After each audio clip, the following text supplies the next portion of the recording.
Hello बच्चों, तो कैसे हैं आप लोग। उम्मीद करते हैं आप लोग अच्छे होंगे, स्वस्थ होंगे और अपनी तैयारी बिल्कुल अच्छे से कर रहे होंगे।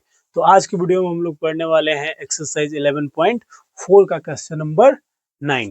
तो क्वेश्चन नंबर 9 हम लोग सबसे पहले पढ़ते हैं। क्वेश्चन का आता क्या है। क्वेश्चन नंबर 9 का आता है कि लोहे की 27 ठोस गोलों को पिघलाकर, जिसमें से प्रत्येक की त्रिज्या R है और पृष्ठीय क्षेत्रफल S है, एक बड़ा गोला बनाया जाता है जिसका पृष्ठीय क्षेत्रफल S डैश है। तो ज्ञात करना हम लोगों को नए गोले की त्रिज्या और उनके क्षेत्रफल का अनुपात। जो बड़ा वाला गोला बनेगा, क्वेश्चन को हम लोग समझते हैं। सबसे पहले क्वेश्चन का क्या रहा है। इस प्रकार के छोटे छोटे 27 गोले हैं। कितने हैं? 27 गोले हैं और इनको पिघला करके, मेल्ट करके क्या बनाया जा रहा है? एक बड़ा गोला बनाया जा रहा है। बोला है क्वेश्चन में कि इन छोटे गोलों की त्रिज्या जो है, ये छोटे छोटे जो गोले हैं, इनकी त्रिज्या बोला है क्या चीज? आर दिया गया है और बड़े वाले गोले का त्रिज्या दिया गया है आर डैश। और बोलता है कि पृष्ठीय क्षेत्रफल जो है इसका, छोटे वाले 27 गोलों का पृष्ठीय, प्रत्येक का पृष्ठीय क्षेत्रफल एस है और इसका पृष्ठीय क्षेत्रफल एस डैश दिया गया है। तो क्वेश्चन बोलता है कि नए वाले गोले की, इस गोले की क्या ज्ञात करना है हमको? त्रिज्या ज्ञात करना है कि क्या होगा। तो क्वेश्चन में आप लोग समझिए पहले इस चीज को कि छोटे छोटे जो 27 गोले हैं, इनको पिघला करके एक बड़ा गोला बनाया गया। अर्थात जो मटेरियल इन 27 गोलों में लगा हुआ है, वही मटेरियल ये बड़ा वाला गोला में लगा। तो इन दोनों का आयतन क्या होगा? बराबर होगा आपस में। तो पहला नंबर क्वेश्चन हम लोग बनाएंगे कि बड़े गोले का आयतन क्या होगा?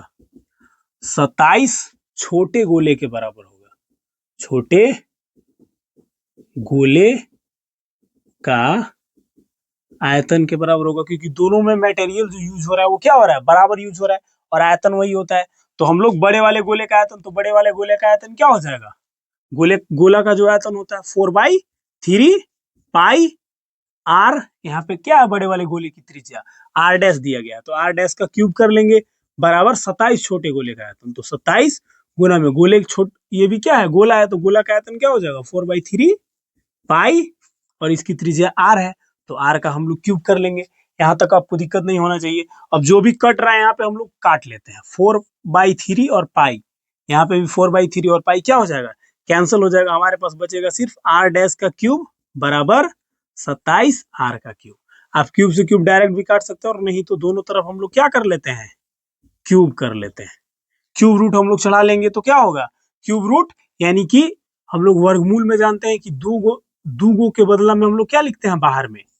एगो दो लिखते हैं, या कुछ भी हो, दो गो के बराबर हम लोग बाहर में एक लिखते हैं। क्यूब रूट में क्या हो जाता है? तीन गो के बदला हम लोग एक लिखते हैं। तो यहाँ पे आर डैश का क्यूब है यानी 3 है, तो हम लोग आर डैश इसको रूट से बाहर निकालेंगे तो आर डैश हो जाएगा। और यहाँ पे 27 को हम लोग बाहर लिख सकते हैं, 3 3 3 9 3 27, 3 गो 3 आ रहा है तो हम लोग एगो 3 बाहर लिख सकते हैं। और ये आर का क्यूब है, तो यहाँ पे क्या हो जाएगा? आर, यानी कि बड़ा वाला जो गोला है, इसकी रेडियस क्या हो जा रही है? छोटे वाले गोले 27 गोले की 3 गुनी हो जा रही है। आर डैश बराबर क्या आ रहा है? 3R आ रहा है। अब हम लोग ये पहला नंबर क्वेश्चन यहाँ पे सोल्व कर लिए। ये पहला नंबर क्वेश्चन हुआ। सेकेंड नंबर क्वेश्चन हम लोग यहाँ पे सोल्व करेंगे। दूसरा नंबर में क्वेश्चन में बोलता है कि एस और एस डैश का अनुपात ज्ञात कीजिए। तो एस क्या है? छोटे वाले गोले का क्षेत्रफल, और एस डैश क्या है? बड़े वाले गोले का क्षेत्रफल हम लोगों को ज्ञात करना है। तो यहाँ पे लिख लेते हैं एस बट्टा में एस डैश। अनुपात ऐसे भी हम लोग बट्टा में ही ज्ञात होता है। तो एस क्या है? यहाँ पे छोटे गोले, तो यहाँ पे लिख लेते हैं छोटे गोले। ये तो डायरेक्ट लिखते हैं। एस हम लोग समझ रहे हैं क्या चीज है?